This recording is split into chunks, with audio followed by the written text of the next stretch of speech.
Hello, Jeffrey here again.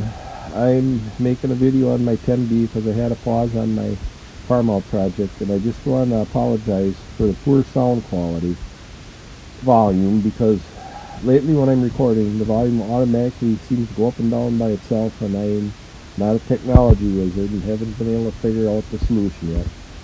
So please bear with me and enjoy the video. Jeffrey here again. I thought I'd do a little video on my 10B. I had to take pause on my farm all waiting for parts on this machine. So I thought I'd do a little video on my Bucyrus-Erie 10B. It hasn't been running over a year because there wasn't a show this year at the Dodge County Antique Power Grounds. So I thought I'd come here and do a little video on it. I think this is about the one piece of machinery none of you've ever seen. Here it is. It has a 35-foot homemade boom, which is actually too much boom for it. They came with either 28-foot or 33-foot, and on top of being extra long, the boom is extra heavy. The factory booms were made out of channel, but which they duplicated pretty well, but they kind of went overboard with plating or boxing the channel with, it looks like, 1/4-inch plate.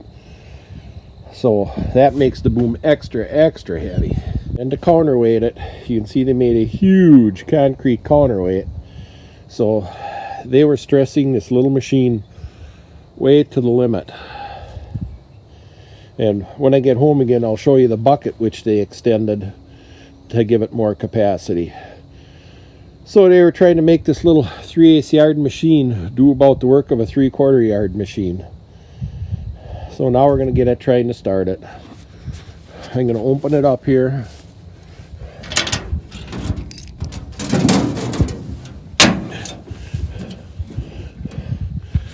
Well, I opened the back where the battery goes. See the patch on the exhaust. It's been repowered with an international 6-cylinder, and it's longer than what the 4 obviously was, so they kind of cut up the corner of the cab and stretched it out to get it to squeeze it in. If I ever get time someday, I'm gonna try and clean that up a little bit. You can see here where they stretched it out, they just put a piece of rubber flap over the top of it. We're gonna open it up.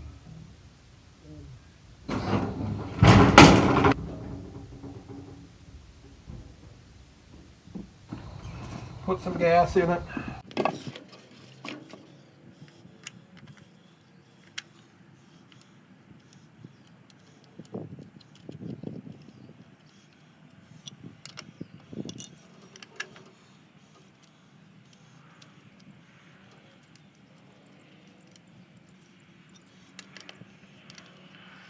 Oh, we got a battery in it. Now we're gonna go around and see if it'll crank.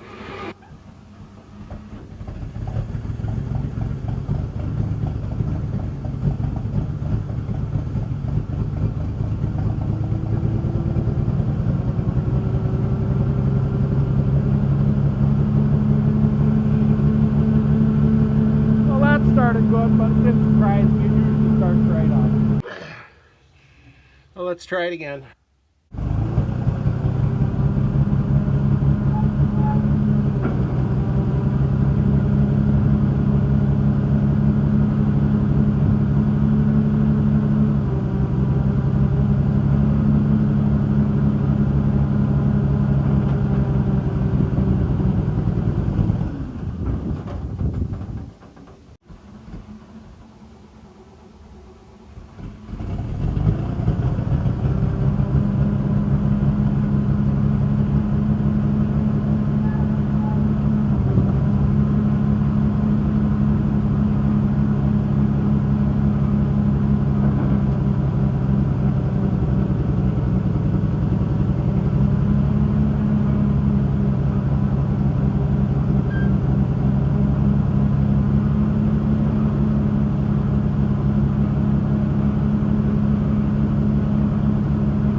I've had a hard time trying to get this boom to go down. On this machine, the boom hoist, you engage the boom hoist there, and then you raise it with the engine clutch. So when you lower it, all the machinery has to turn backwards. The boom didn't want to lower, and I loosened because all the clutches would have to turn backwards, and I thought maybe a clutch was dragging, and that's what was keeping the machinery from turning backwards. And when I loosen this swing clutch, now the boom will go down. I may have tightened that clutch because they're also for traveling, and sometimes to travel you got to tighten those clutches tighter than what you'd like to have them when you're swinging, just working, especially on an old machine that's rusty and stiff. So I loosened that, and now the boom seems to go down okay.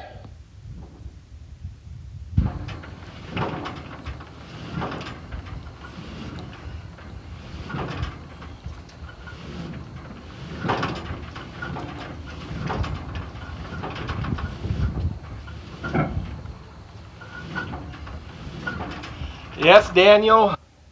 It's a lot less scarier lowering the boom using the engine clutch.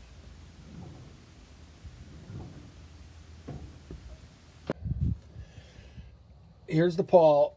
You engage or disengage. When you're raising it, it just click, click, clicks going up. But to lower it, you got to release it and rely entirely on brakes.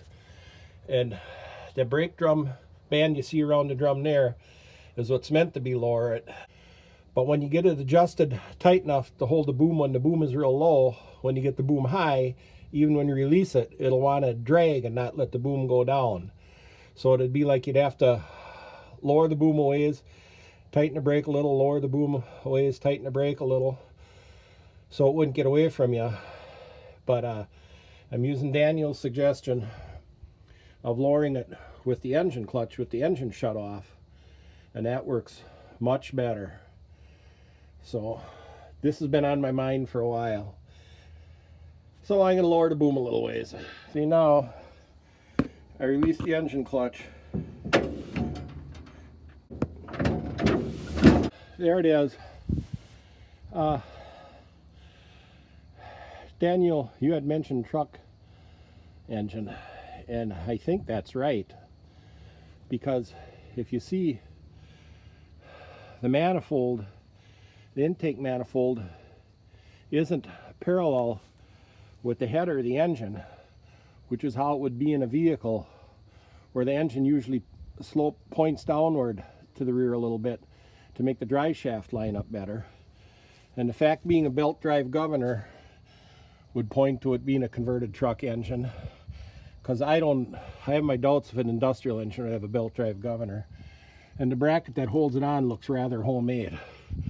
They said it came off a paver, which you would have thought would have been an industrial engine, but I'm leaning towards it's a truck engine that was put in here. So I'm going to close it up now. Here on the inside, you can see better how they hacked away part of the corner of the cab or house in order to get the radiator to clear.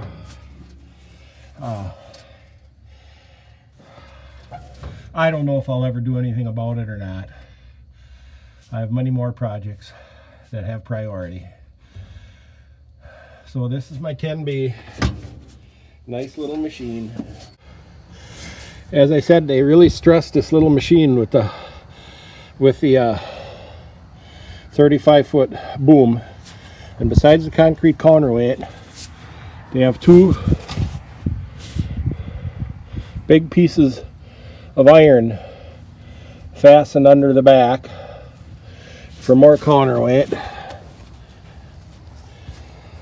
And when I bought the machine, they had a 55-gallon barrel on each end of the counterweight full of water also. So they were really pushing this little machine past the limit. But it just goes to show how overbuilt things were for what they were rated at, and that's maybe why they last so long. I have it all closed up now. I have a cover. I have the cover that folds over there so water doesn't drip down into the machinery. and where it seems to find its way into the gear case. And I have the front window at home somewhere. If I run across that, I'll probably come back before winter and put that in too, to close it up as much as possible. So thanks again for watching. My next video will probably be down in Missouri at Lathrop Antique Power Grounds. We're going there for vacation, and if I can, I'm going to go there and video some of their machinery that's parked there, just to give you more stuff to look at.